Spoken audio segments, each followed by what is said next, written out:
के लिए। सदगुरु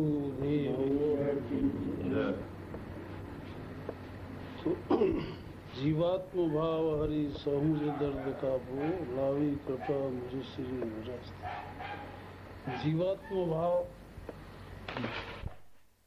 माने जीव माया से के अधीन होता है।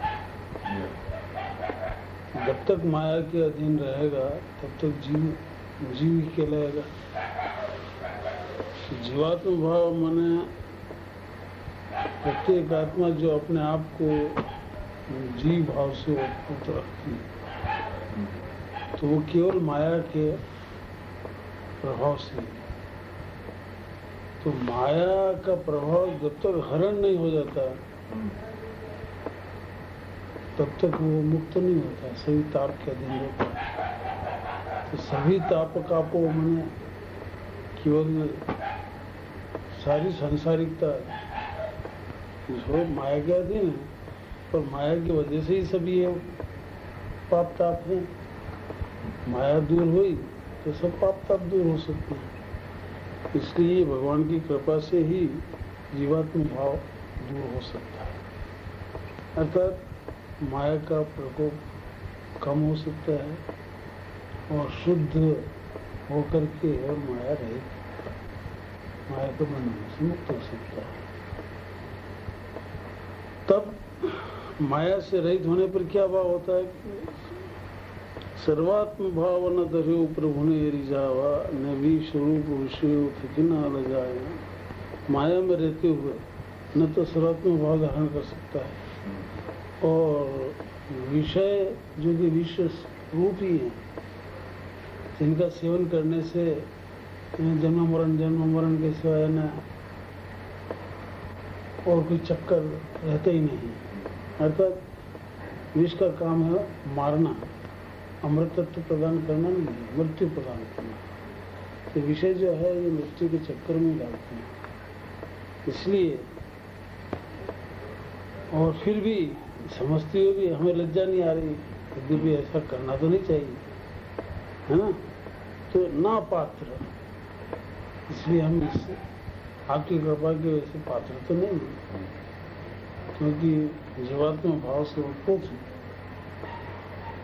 इसलिए आपसे प्रार्थना है कि आप ही कृपा करके हमें इस बंधन से मुक्त करें, और आपकी कृपा से ही सर्वात्म भाव प्राप्त हो सकता है। सर्वात्म भाव माने सारे विश्व को अपने आत्म स्वरूप से देखना, उसमें प्रत्येक वस्तु आ गई।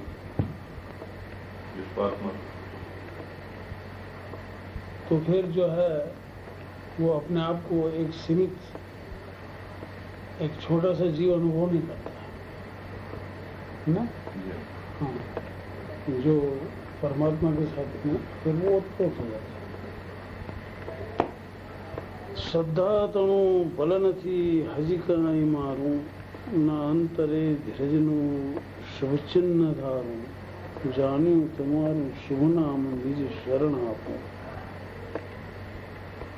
न तो श्रद्धा का एक ऐसा बल है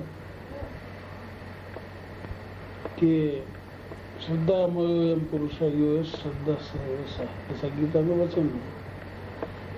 माने जैसे मनुष्य के विचार से मनुष्य बदलता है, वैसे श्रद्धा के भाव से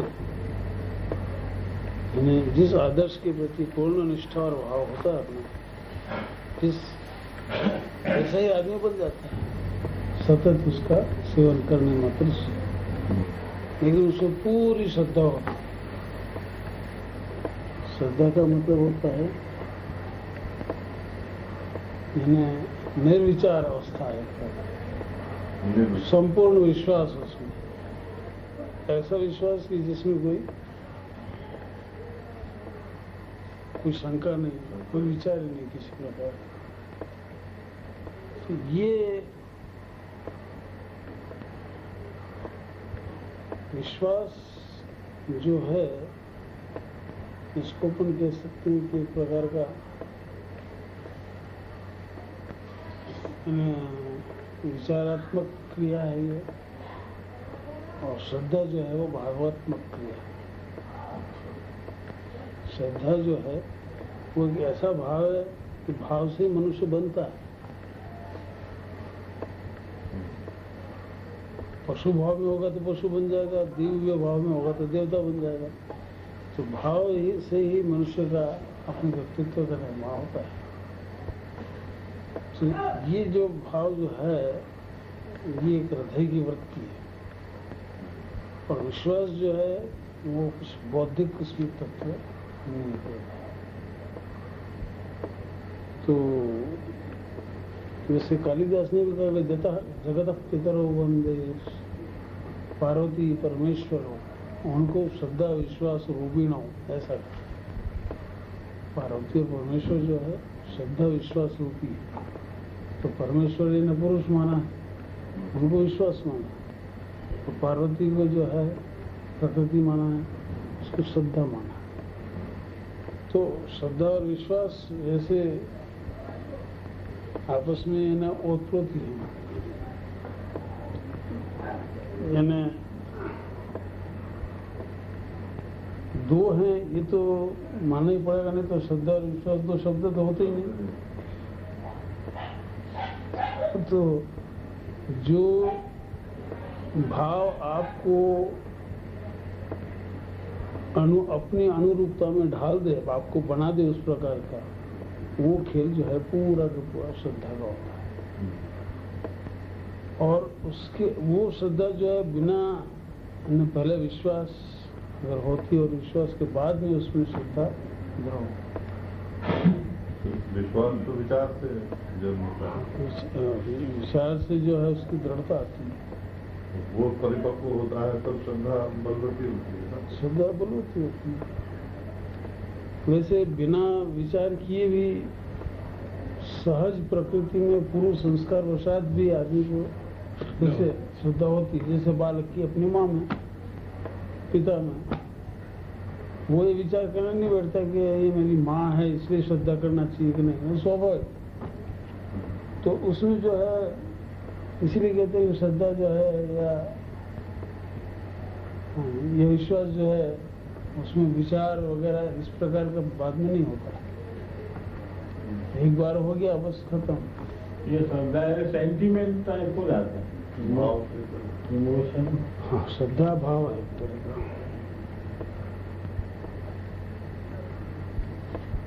श्रद्धामयोयम पुरुष यूय श्रद्धा स, तो जिसका जैसा भाव होता है वैसा बन जाता है। स्थायी भाव से स्थायी भाव। अब यहाँ पर नचिकेता की श्रद्धा जो है एक आदर्श उदाहरण है। नचिकेता को सत्य में पूरा अटूट विश्वास था कि इसकी ये है अनंत विश्वास, मैंने उसमें कोई डिगा नहीं सकता था उसको। तो जब उसके पिता ने कह दिया कि भाई तेरे को आप मुझे किसको दान करेंगे, तो उसने तेरे को चिढ़ करके फिर कह दिया बार बार पूछने पर कि तेरे को मृत्यु को दान करता हूँ। तो वास्तव में वो पिता के वचनों का पालन करने के लिए इस सत्य से इतना प्रेम था उसको, इतनी श्रद्धा भी सकती, तो वो मृत्यु तक का वर्ण किया उसने एट एनी कॉस्ट, चाहे कितना भी संकट और वो आवे उसने उसका वर्ण किया।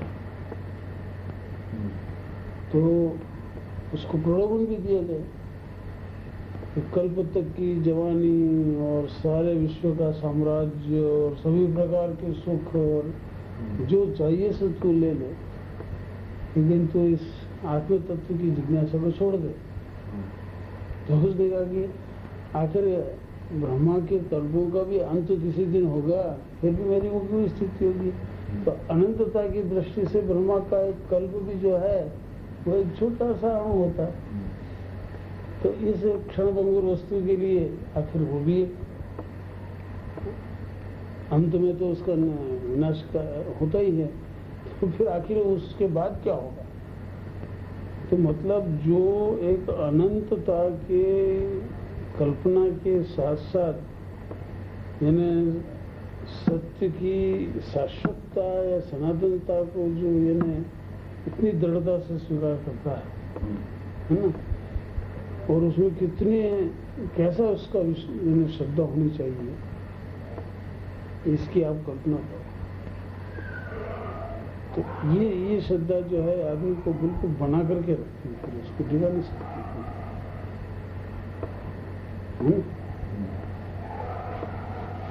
अच्छा, ये उसको विश्वास था कि ये भले मुझे प्रलोभन दे रहे हैं, लेकिन इतना सब कुछ ये जो मैं मांग रहा हूँ, मेरे उस मांगने पर ये सब न्यूछा और इसमें कुछ नहीं रहता।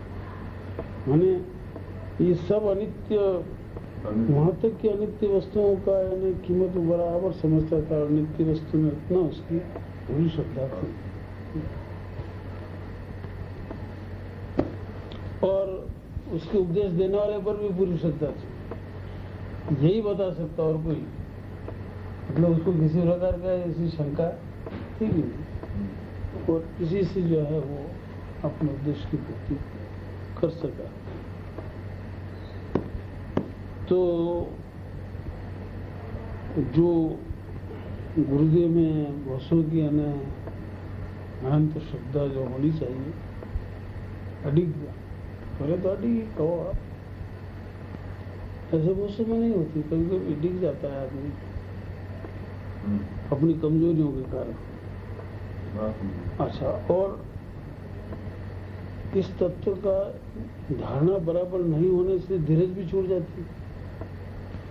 अगर आप उस तत्व की धारणा बराबर हो कि भाई ये क्या चीज है और इसको किस क्रम से मिलती है और इसको प्राप्ति करने में कितने समय की आवश्यकता सचमुच में होती है, और उसके मुकाबले में अपने करोड़ों जन्म तो खैर कुछ नहीं अगर हो गया तो क्या है, इसकी क्या परवाह है।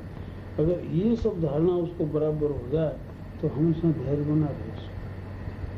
अनंतता का अगर सही कॉन्सेप्ट हो जाए, मतलब उसकी कीमत भी तो जानता है ना वो, कितनी अमूल्य वस्तु। हाँ, तो उसको प्राप्त करने में इतनी उतावलापना, क्योंकि इतनी जल्दी प्राप्त हो नहीं सकती, और उसके लिए कितना भी टाइम लगे, लेकिन मुझे प्राप्त करके रहना है। तो और उसमें उस अपने प्रयत्न में वो बस बिना फल की एंटीसिपेशन ऑफ प्राप्ति कब होगी, कितनी जल्दी होगी, ऐसा उतावलापना जो है वो बेचैनी पैदा करता है, अस्थिरता पैदा करता है, निराशा पैदा करता है, उद्विग्नता पैदा करता है। अंत में जन हताश होकर के संभव है कि वो प्रयत्न को छोड़ भी बैठता है। तो ये सब जो है अधीरापने का लक्षण है। तो जो सच्चा साधक होता है वो हमेशा धैर्यवान होता है, और धैर्य जो है साधक का एक अपूर्व गुण है, ये होना ही चाहिए। चाहे कितने जन्म हो जाएंगे मैं इसकी परवाह नहीं करता, जन्म की मुझे परवाह नहीं, लेकिन इस वस्तु को प्राप्त करके रहूँगा। आदमी तो इतना होता है कि यार इतने बरस हो गए मेरे को प्रयत्न करते करते अभी तक तो कुछ भी नहीं हुआ, तो वो पात्र नहीं कहलाता, वो इज नॉट साधक। अरे क्यों प्राप्ति नहीं? मैंने कहीं ना कहीं अपने में ही कमजोरी है ना। अगर सही दिशा में सही काम किया जाए तो सही इसका परिणाम प्राप्त होता ही है। तो अगर आपको जल्दी से जल्दी, तीव्र से तीव्र अगर साधना होगी, तीव्र उत्कंठा होगी, उतना बिल्कुल मन होगा तो तीव्रता उसका परिणाम जो है वो जल्दी मिलेगा। जब मंद होगा तो मंद मिलेगा, इसमें फिर धैर्य अधीरा होने की क्या आवश्यकता है? तो वो समझता है। तो वो कहते हैं कि इसके लिए सबसे बड़ा उपाय है कि सदगुरु का जो शरणागति है, अगर वो अपने को शरण में ले लेते हैं तो फिर अपने को इस बात की चिंता की आवश्यकता नहीं। यानी कब होगा, क्या होगा, कैसे होगा, अब ये तो उसका काम है। अपन तो उसकी शरण में पहुंच गए, जो उन्होंने कहा वो करने का, बस चिट्ठ पूरे विश्वास के साथ, हाँ, पूरी श्रद्धा के साथ। तो ये इतना दिखने में सरल मार्ग है, वास्तव में सरल भी है और पात्रों के लिए सरल, ये बात भी सही है। जो इसके लिए पात्र नहीं उनको बोले ये कठिनता इसमें मालूम पड़ सकती है, बाकी बाथरूम भी सारा सुविधा रहना कोई बहुत बड़ी बात नहीं है। फिर आगे वो कहते हैं कि निष्काम कर्म करवा कृषि यथाशी पापो बधा पलरमा बड़ी भस्म काश। निष्काम कर्म श्रेष्ठ जो है ये न कल्याण, आत्म कल्याण को श्रेष्ठ कहते हैं, अगर मोक्ष प्राप्त करने को भी श्रेष्ठ। तो निष्काम कर्म करवा थकी श्रेय यथाशी। जिस कर्म में आपको फल की आसक्ति नहीं है तो आपको बांधने वाले नहीं, बांधने वाला नहीं से तो आगामी कर्म का बंधन तो आपका होगा ही नहीं, पिछला आपका भुगत जाएगा। बाकी जो है कर्मसाम्य अवस्था प्राप्त होगी, कर्मसाम्य अवस्था में ईश्वर के दर्शन होते हैं, प्राप्ति होती है। दूसरी बात इधर देखो तो मन जो है उसको इस प्रकार के कर्म करने का साथ नहीं देता, बुद्धि अंतर्गत रह करके हमेशा उसके दासी की तरह अनुवर्ती नहीं बन जाती है ना। तो इस प्रकार का पुरुष जो है बराबर निष्काम हो जाता है। वास्तव में निष्काम हुए बगैर निष्काम कर्म होता भी नहीं, तो दो काम करना पड़ेगा। पहले अपने को निष्काम होना पड़ेगा, मैंने आपकी जितनी भी वासना है, इच्छाएं हैं,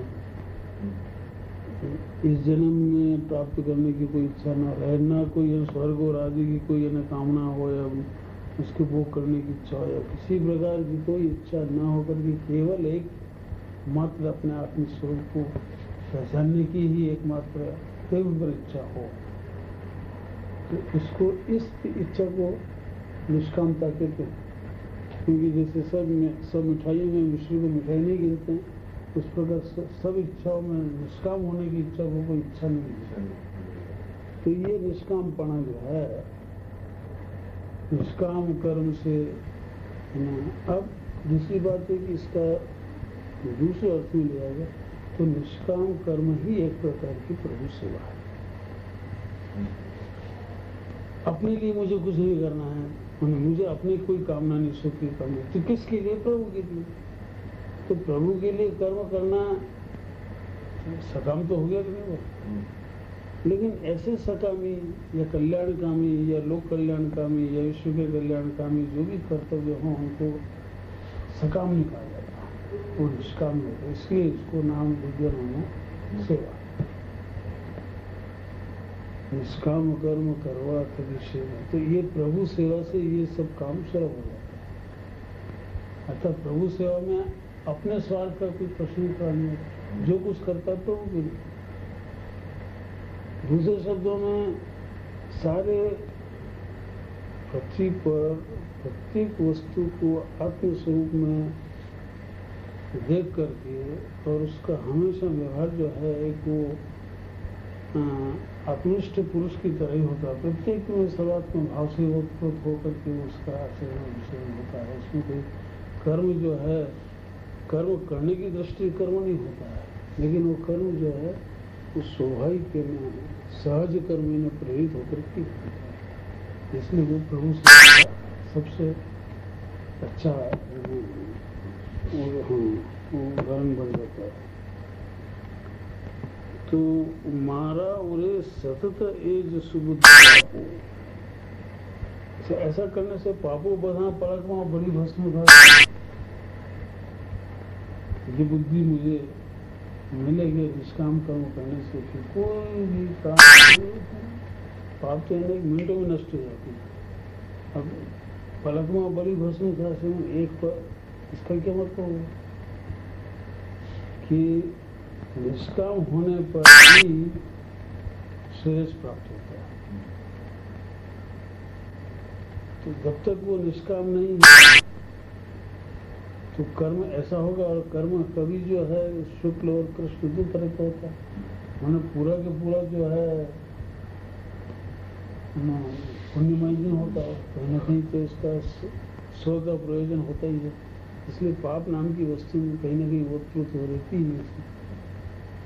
तो जब सब कुछ प्रभु के लिए ही होता है, अपने लिए कुछ भी नहीं होता है, तब उसको पाप किसी भी कर्म में पाप का स्पर्श नहीं होता।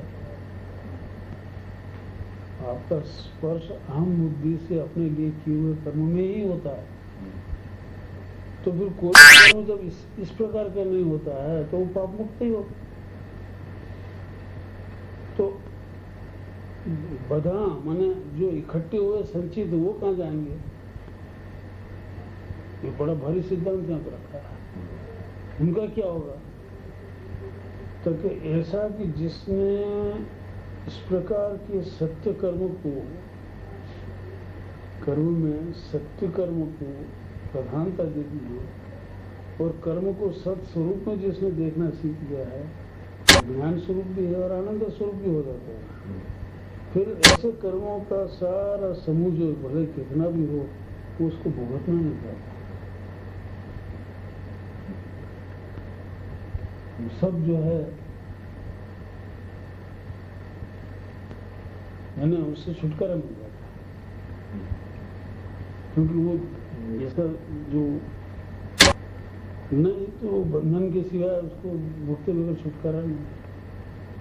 तो दृढ़ निर्विकल्प अवस्था में या दृढ़ ईश्वर निष्ठा होने के पश्चात या स्थित प्रज्ञता प्राप्त होने पर जो भी कर्म होंगे, है ना, वो कभी भी बंधन कारक नहीं हो सकते हैं।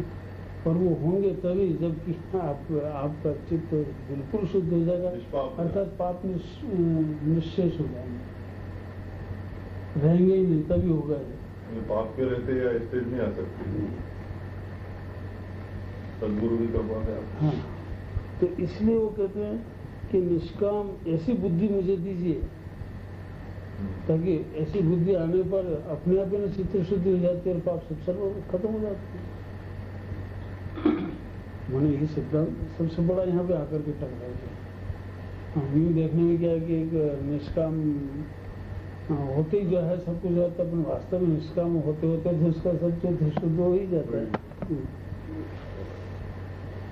रे रे गुरु हजून थी तुमने पिछानिया हरि मोक्ष पदमान था। मुमुक्ष में सबसे पहले जिज्ञासु होता है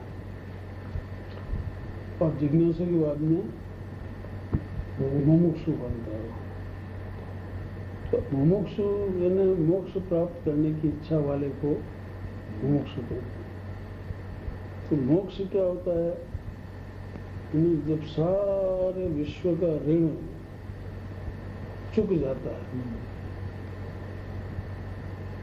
तब ही मनुष्य का मोक्ष होता है। जब तक भी किसी का ऋण आपके ऊपर है तो आप बंधन में रहेंगे, न लेना न देना, दोनों नहीं होने से। वो भी सब ये ना क्या अपने आप बिल्कुल। तो इस प्रकार का मोक्ष प्राप्त करने में इस पद में आने में, मोक्ष पद में, तो आने पर ही है ना गुरु का क्यों पहचाने का क्या तरीका? जाने तो तुम ही हो जाएगी, तो पहचानता है तब तो फिर उसका स्वरूप बन जाता है। इसलिए मुमुक्ष पद प्राप्त होने पर ही गुरु पद का है ना आभास बराबर हो, है ना, उसका परिचय बराबर होता है। अर्थात सारे विश्व से उऋण होने की पात्रता जब शिष्य में आती है, निष्काम कर्म करते थे, उन्हें निश्चेष जब हो जाता है वो तो विश्वात्मक बन जाता है और मुक्त होने के साथ ही मुक्त पुरुष मुक्त अवस्था का अनुभव कर सकता है। तो ये दोनों एक ही है, कहने के लिए दो है, बाकी वस्तु एक ही है। तो अब इस प्रकार की जब अवस्था में मैं जब चिंतन करता हूँ तो मेरे दिल में बड़ी दुख होता है, कलपता है मेरा दिल कि मैं कब ऐसा हो रहा है। लेकिन आपकी कृपा से ही ये संभव है, बस इसी आशा से मैं धैर्य धारण किए हूँ। तो अविश्व न अणु अणु मही आप पोते में आप एक अखिल विश्व महत् स्वरूप है। महत्व जो है यही विश्व का कॉस्मिक माइंड, उसी से सारे विश्व की उत्पत्ति है। तो वास्तव में तो जितने भी ब्रह्मांड हैं वो आप में से उद्भव होते हैं। अनेक ब्रह्मांड नायक है ना, जैसे अनेक विश्व जो है होते हैं और लय हो जाते हैं। तो भगवान विश्वात्मक भी है और विश्वातीत भी है। तो सनातन तो विश्व उत्पन्न होते हैं और लय होते जाते हैं।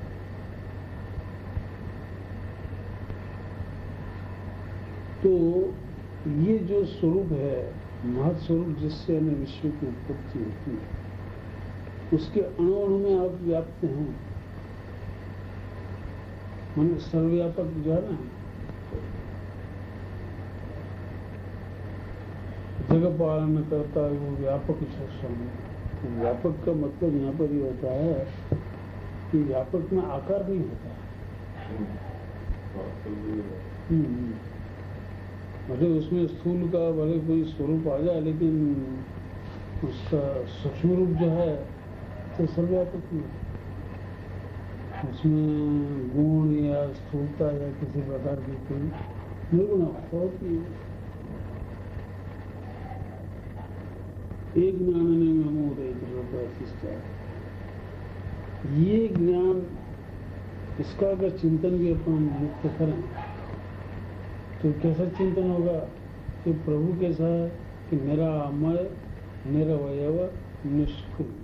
आपने क्या वो हो गया। ये जो गुरु का जो स्वरूप बनना गया है, ब्रह्मानंदम परम सुगम, वो भी एक है। ये 2 शब्दों में है, वो एक 10 शब्दों में बात एक ही है। तो जो निरामय है, निरवयव है, निष्क्रिय है, अगर ये 3 ही अगर आप लगा तो उसमें सब ये न गुण दूसरे भी अपने आप आ जाते।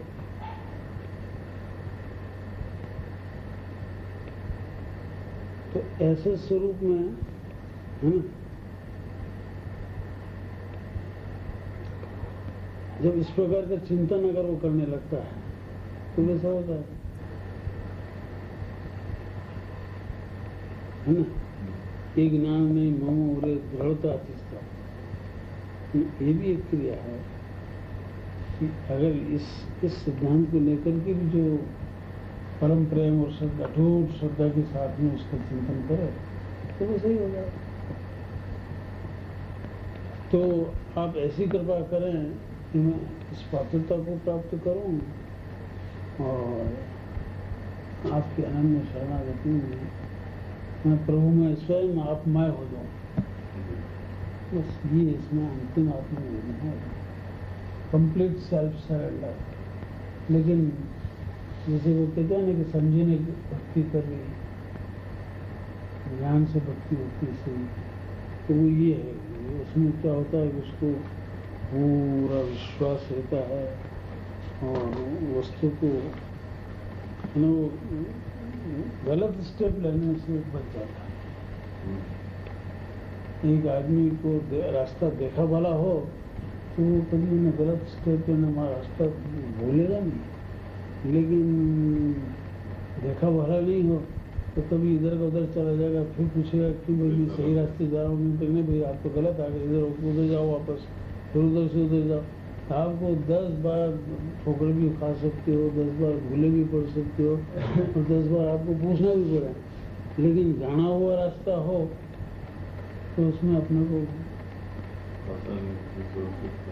है ना मार्ग में उससे भटकने के जो है वो अवसर कम आते हैं, उसमें भटकना नहीं पड़ता है। इसलिए ऐसे पुरुष, जब तो ऐसे पुरुष मिल जाते हैं तो वो तो सही दिशा देंगे, मार्ग भटकने का सवाल ही नहीं आता। इसलिए उनकी शरण में जाने पर जो मार्ग बताया हुआ होता है उसका आश्रय लेकर के परम प्रेम और श्रद्धा के साथ में उसका सब चिंतन करते हैं। इसलिए अपनी पूर्ण आत्मस्वरूप की प्राप्ति बड़ी आसान है।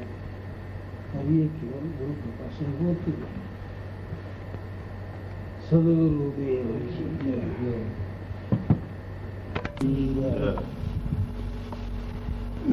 संवत 1998 के भाद्रवा सुद 14 बुधवार के दिन ये पत्र अम्बालाल भाई पर लिखा गया था। शायद इसमें कुछ बिहार थे बंगाल में, वहाँ कुछ काम करते थे। इस पत्र में लगभग दूसरे ऐसे सिद्धांत की बातें हैं जिससे अपने को बाबू जी का स्वयं का परिचय भी मिलन कर सकता है और सदगुरु उनके संकल्प मात्र से किस प्रकार शिष्यों के ऊपर कृपा करता है तो उनसे परिवर्तन आता है। ये सब बातें इसमें बताई गई।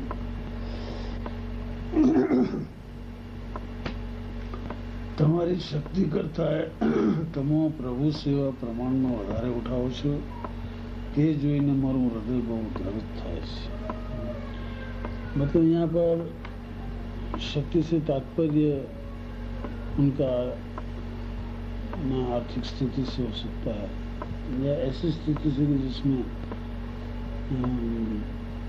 जो सेवा कर रहे थे वो अपनी शक्ति से बाहर कर रहे थे। मतलब इतना भगवान के प्रति इतना भाव उनको, और वो बहुत थोड़े ही समय में किए उनके परस्पर के परिचय में।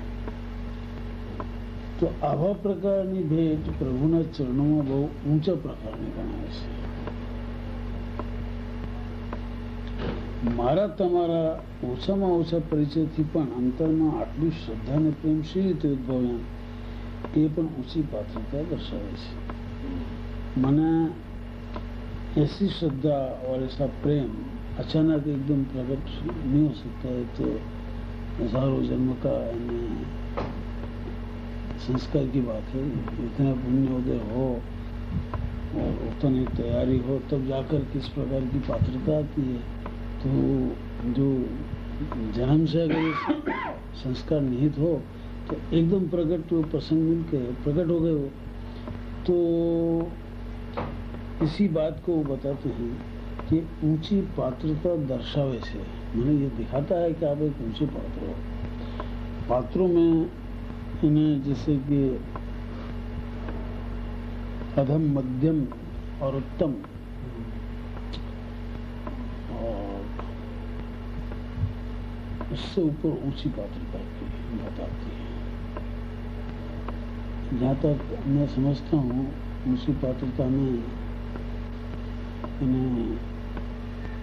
ये अपने को सोचना चाहिए कि उनका कर्म के फलस्वरूप जो भी पात्रता प्राप्त कर चुके होते हैं उसके आगे जो कार्य वो स्वयं कर्म के द्वारा नहीं कर सकते हैं वो एक महत सदगुरु के शरण में जाने के पश्चात ही जो कार्य होता है वो पात्रता उसी पात्रता कहलाती है। अर्थात अपने कैसे कह सकते हैं कि कर्म के फल में ऊंचे से ऊंचा फल ही है कि सदगुरु की प्राप्ति, सदगुरु की शरण मिलना ये उत्तम फल, यानी अच्छे कर्मों का फल ही सदगुरु की प्राप्ति नहीं करना चाहिए। तो वो प्राप्ति यानी हो गई इनको। इसका मतलब ये है कि ऐसे गुरु मिल गए तो इनको वो परिचय दे रहे हैं अपने शिष्य को कि तुमको जो ऐसे गुरु मिले हैं वो अपना परिचय और भी आगे क्लियर करते हैं। तो और उससे तुम भी अंदाज लगा लो कि तुम कितने ऊंचे पात्र हो। तो निश्चित रूप से यानी तुम्हारी प्रगति होना ही है, इसमें कोई शंका का स्थल नहीं है। तो ऊंचा पात्रो कोई विक्षेपोना कारणे अमुक टाइम अज्ञान दशा में रही सेज ईशारानी साथे अद्भुत खिली उठे से ये शास्त्रीय बाबत तुम्हारा दृष्टांत ही सिद्ध थाय से। अब ऊंचे पात्र जन्म लेते हैं तो कोई विक्षेप विक्षेप कहते हैं मल, विक्षेप और आवरण, ये 3 बंधन होते हैं। तो विभिन्न प्रकार की वासनाएं जो है मन को विक्षिप्त कर देती हैं, इन्हें एकाग्र नहीं रहने देती। तो ये सब मायावी बंधन जो है वो सब विक्षेप कहलाते हैं। तो अमुक विक्षेप होना कारण है अमुक टाइम अज्ञान दशा में रहेंगे, मैंने अच्छे पात्रों को भी उन विक्षेपों के कारण जो जन्म लेते हैं तो उनको अज्ञान दशा में रहना पड़ता है।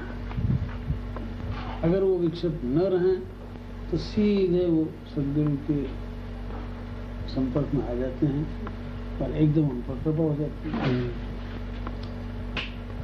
तो कहने का तात्पर्य ये कि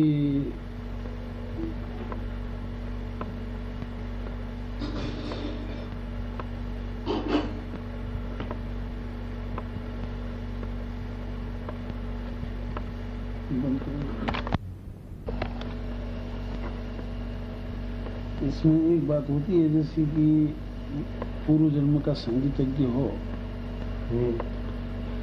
उसमें एकदम जो प्रतिभा खिलनी अपने को दिखाई देती है वो उसके पूर्व की तैयारी से मिलनी चाहिए। अकस्मात कोई इतना तैयार होकर के खड़ा नहीं हो सकता है। तो जब उसको गुरु मिलता है तो थोड़े से परिश्रम से वो बहुत जल्दी आगे बढ़ जाता है और अपनी योग्यता को खिला उठता है, खिल जाता है। तो वैसे ही कहते हैं कि અમુક ટાઈમે અજ્ઞાન દશા મારે સહેજ ઇશારાની સાથે અદ્ભુત ખીલી ઉઠે છે। મને અદ્ભુત ખिलावट મને अद्भुत वो पात्र है तो अद्भुत खिलेगा ही, और थोड़े से इशारे में खिल जाता है। मतलब उसको विशेष आयास या प्रयत्न या परिश्रम करना नहीं पड़ता। ये शास्त्रीय बाबत तुम्हारा दृष्टांत से देखा है, मतलब शास्त्र भी इस बात को प्रमाणित करते हैं और वो प्रमाण तुम्हारे दृष्टांत से सिद्ध होता है। अर्थात तुम उसी प्रकार के पात्रों को केवल तुम्हारे इस मेरे थोड़े से संपर्क में आते ही जब इस प्रकार का संस्कार जागृत हो गया और इस प्रकार का उच्च प्रेम जो कि अपन तो नहीं अनुभव कर सकते लेकिन महापुरुष अनुभव कर सकते हैं उसके हृदय में किस प्रकार का प्रेम है, तो ये वास्तव में एक बहुत ही अच्छी पात्रता है। तो प्रेमाल शुद्ध प्रेमाल भक्तों ने जो इन्हें बाबू जी के संपर्क में आने वाले शुद्ध प्रेमी, इन्हें प्रेम एक ऐसी चीज है कि जो हर एक में है। पशु में भी होता है लेकिन इतना शुद्ध नहीं होता है, मनुष्य में भी होता है वो भी शुद्ध नहीं होता है। तो उस प्रेम को जितना चाहिए उतना शुद्ध बना करके और ईश्वरीय प्रेम में उसको परिवर्तित करना एक जन्म का खेल नहीं है, कई जन्म लग जाते हैं, है ना। जैसे कि भक्ति साधना में रामकृष्ण ने बताया कि साधु संग से श्रद्धा, निष्ठा, भक्ति, भाव, महाभाव, मूल महाभाव, अधिरूढ़ महाभाव, दिव्योन्माद, उसके बाद प्रेम। और प्रेम यानी एक ऐसी अवस्था है कि जिसे अपन अद्वैत ज्ञान से उसकी तुलना की जा सकती है, एकात्म भाव सर्वात्म भाव के साथ। तो ये एक वननेस या अद्वैत भाव का भी प्रतीक है प्रेम। इसलिए कहा है कि highest love and highest knowledge is one and the same. ये दोनों एक ही है, दोनों में कोई अंतर नहीं। इसलिए चाहे आप भक्ति मार्ग से जाओ, अंतिम अवस्था में तो जो है पॉइंट एक ही जगह मिलता है। खैर, अब यहाँ पर शुद्ध प्रेमाल भक्तों ने जो मैंने उनके पास में शुद्ध पात्र वही एक उच्च कोटि के पात्र होते हैं। तो तेने याद करूँ छू, फिर ऐसे पात्रों को याद भी आते हैं क्योंकि विरल होते हैं वो, और फिर जिसको वो प्रेम से याद करते हैं वो भी स्वाभाविकता उसको याद करेगा ही। तेना पत्रो वाँचू छू ते वखते मारा देहनी स्थिति योगेश्वरनी स्थिति में जेम बनी जाए छे।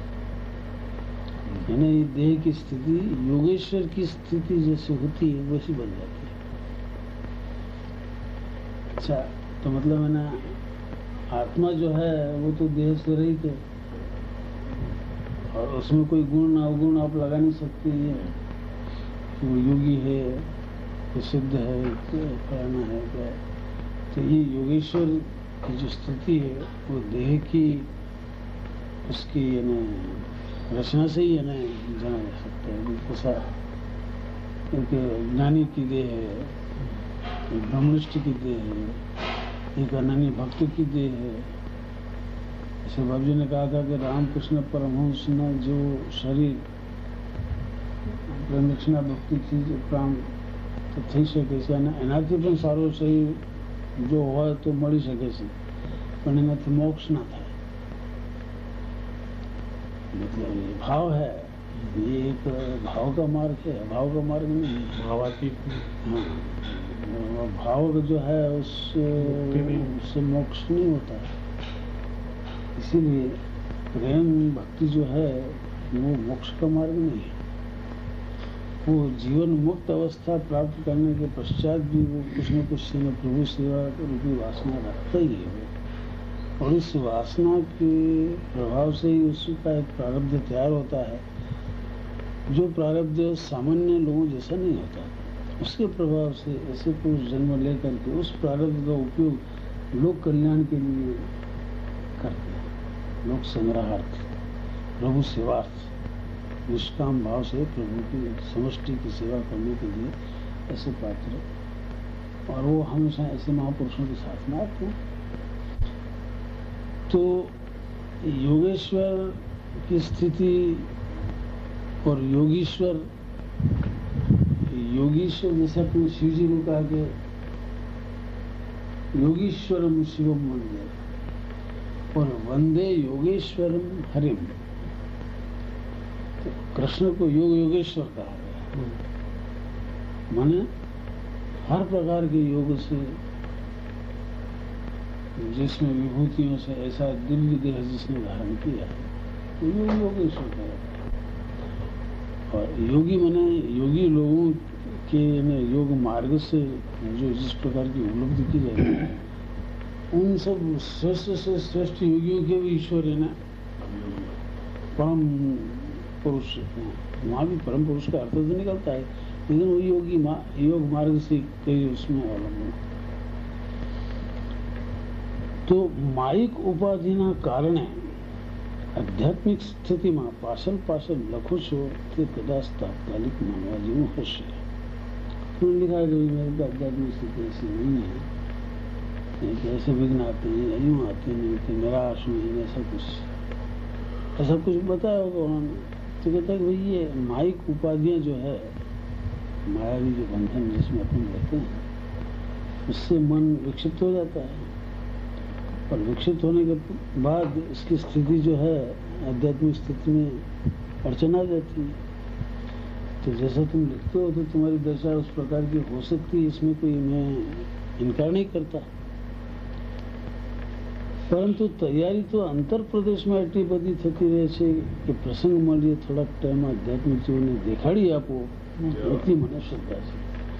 लेकिन महापुरुष के संपर्क में आने के बाद संकल्प रूप से वो हर एक मनुष्य के अंतर में इस प्रकार विराजते हैं और उसकी तैयारी स्वयं इस प्रकार कराते हैं, ये तैयारी अपने आप होती है।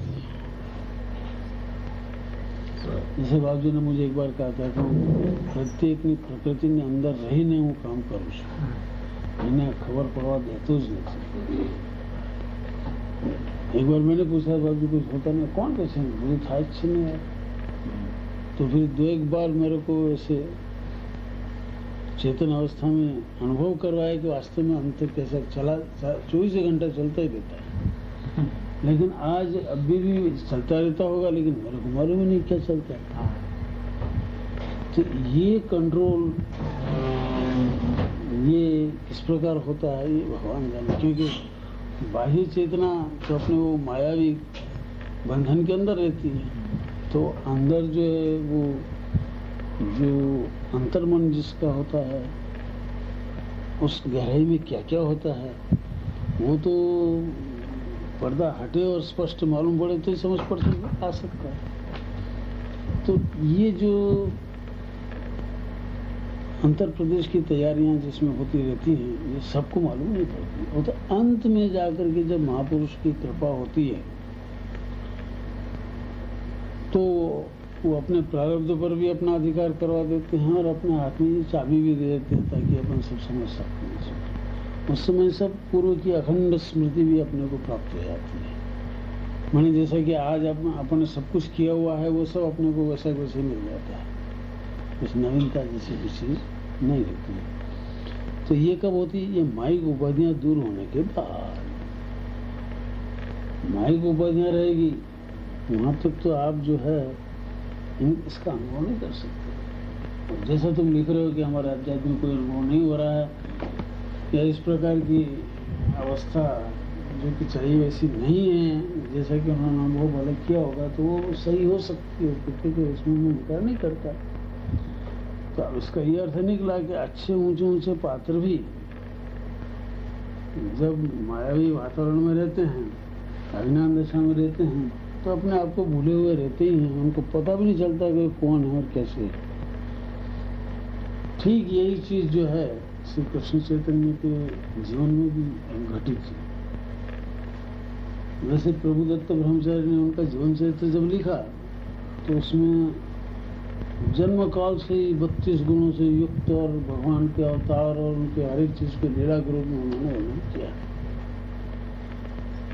अब वो पनघट के ऊपर या कहीं भी और छेड़छाड़ करते थे लड़कियों से, तो उसको भी लीला उन्होंने माना, उसको दोषयुक्त नहीं माना, जबकि समाज में तो दोषयुक्त बात मानी जाती है। और फिर उनकी शादी होती है, मैंने बिना वासना के तो शादी कोई करता नहीं। तो फिर एक पत्नी मरने के बाद दूसरी पत्नी फिर उन्होंने की, इसका मतलब वासना रही शरीर की आवश्यकता होगी तभी उसकी यानी दूसरी पूर्ति हुई, अन्यथा उसकी पूर्ति क्यों होती। कहने का तात्पर्य ये है कि ऐसे पुरुष को जब पूरी नाम के महात्मा वहां पर आए और उन्होंने देखा कि बहुत अच्छा पात्र है, उन्होंने उस सारी उस मनस्थिति को बदल करके और उनकी पूर्व पात्रता को देख करके उसको वो माइक उपाधि किस प्रकार हटे और वो अपना स्वरूप पहचान सके या खिल के बाहर आ सके, वो कृपा की और वो आदमी खिल करके बदल पुरुष बन गया। तो ऐसी कृपा जो है महापुरुष ऐसे पात्रों को देख करके करते हैं। आपको कभी सबके ऊपर क्यों नहीं होती, बल्कि सबके ऊपर हो कैसे सकती है। हर एक आदमी जो अगर आपको संगीत का का मालूम नहीं, हम कहें आपको संगीत सम्राट कोई कैसे कहते और एकदम कैसे बन जाओगे आप? भाई पुस्तक आपके पास में आधार हो तो थोड़ी सी ट्रेनिंग मिल करके हो सकता है, लेकिन जब कहीं भी ना हो तो स्वर ज्ञान तक नहीं हो कि आदमी का गला भी सदा हुआ नहीं हो, तो फिर संगीत सम्राट या शास्त्रों का संगीत शास्त्र का महान पंडित कैसे बन सकता है? और वो भी फिर चमत्कारिक प्रभाव प्रतिभाशाली, तो ये असंभव जैसा होता है। तो जब ऐसी तैयारी अंतर में होती रहती है तो थोड़े समय में आध्यात्मिक जीवन ने तुम्हें देखाड़ी आपको एक तो मने श्रद्धा से मैंने आपको ज्यादा टाइम आध्यात्मिक जीवन बताने के लिए ज्यादा टाइम नहीं लगेगा। माने ये मायावी जो बंधन है ना, ये माइक उपाधियां जो है ये दूर होते ही ये काम हो सकता है। और इसके ये माइक उपाधियां दूर होने में एक भगवत कृपा से जो है आवश्यक होती है, तो चीज जो है अपना भूल लगती है। इसका मतलब ये वो उसको जरा सा आगे खींचने में आ जाए तो ठेठ अपने उसके लक्ष्य तक पहुंच जाता है। ये बाबू ने किसी बारे में ऐसा कहा था, मुझे जरी कहा खींचे ले वहाँ तो ठेठ भाव समाधि સુધી पहुंची जाए। तो इसका मतलब ये कि खींचने का यानी आकर्षण करने का, महापुरुष उस उपाधि में से उसको खींच करके बाहर करना। तो ये उसमें भी कोई उनके लिए भाई अच्छे पात्र पर कम मेहनत करनी पड़ती है और ज़्यादा यानी मान लिया जाए कि आपको दूध गर्म करना है और 1 सेर दूध के अंदर 1 सेर पानी हो या 1.5 सेर पानी हो या 1.25 सेर पानी हो और सेर भर दूध हो, अब उसको कितना का आप करोगे?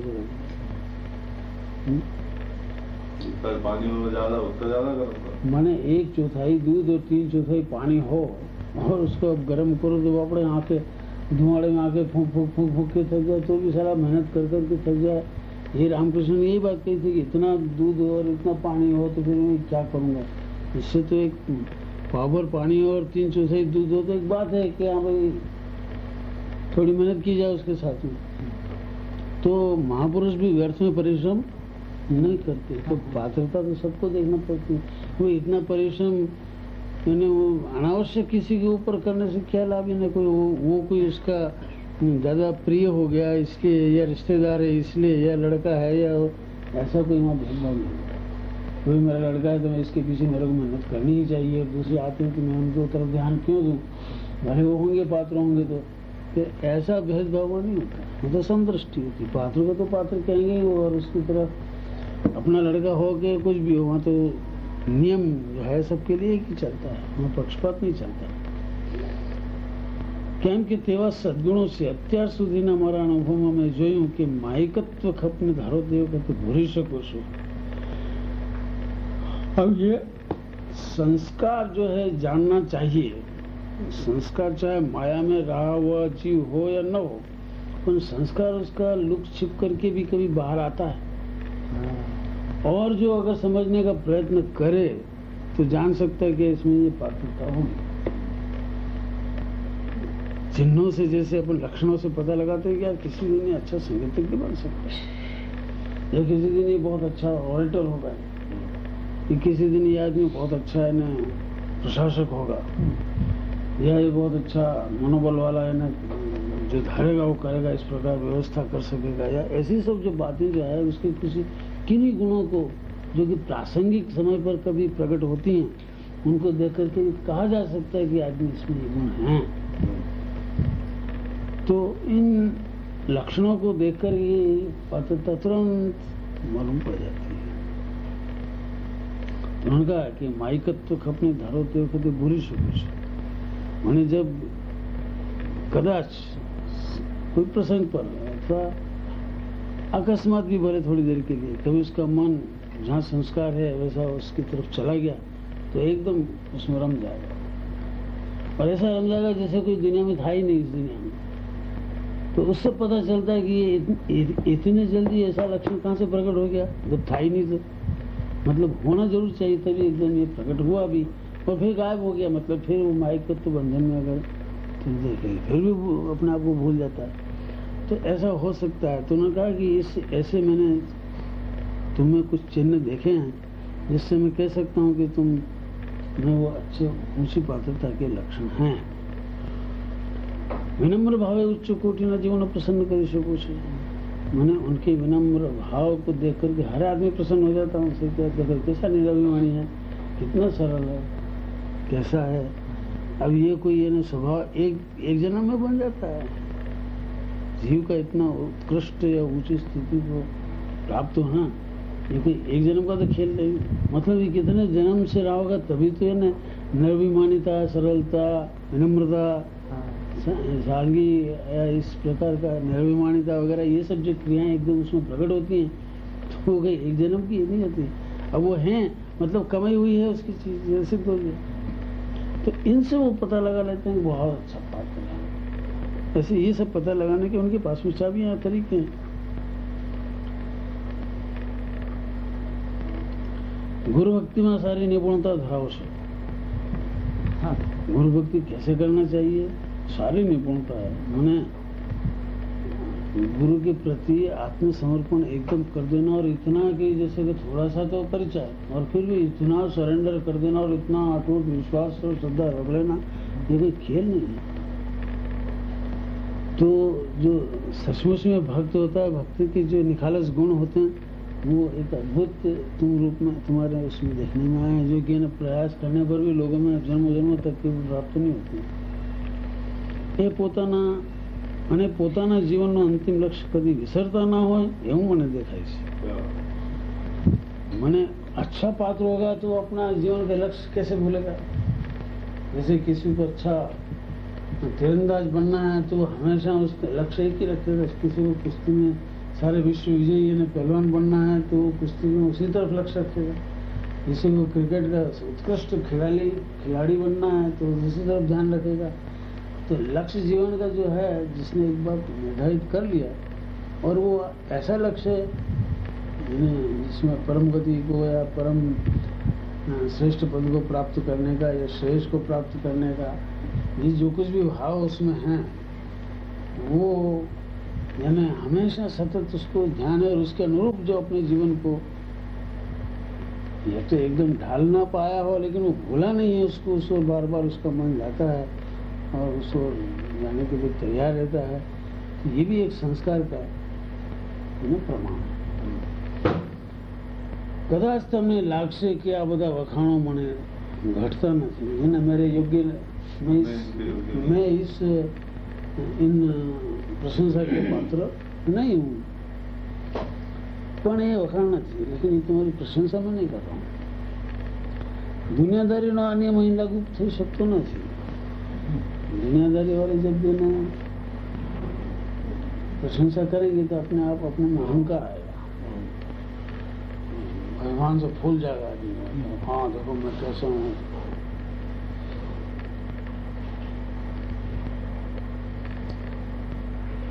तो પ્રભુના લાડીલા સંતજન ગુરુજન ऊंची दृष्टि थी આપણને જુએ।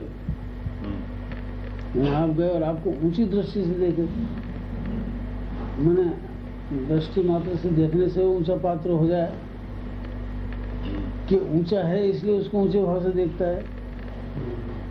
क्या कहना चाहिए? एक हल्का आदमी होगा तो उसको आप ऊंची दृष्टि से देखोगे क्या? यहाँ पर जैसा है वैसा देख, मतलब यहाँ पर जानबूझ करके देखने का प्रयत्न नहीं है, स्वाभाविक।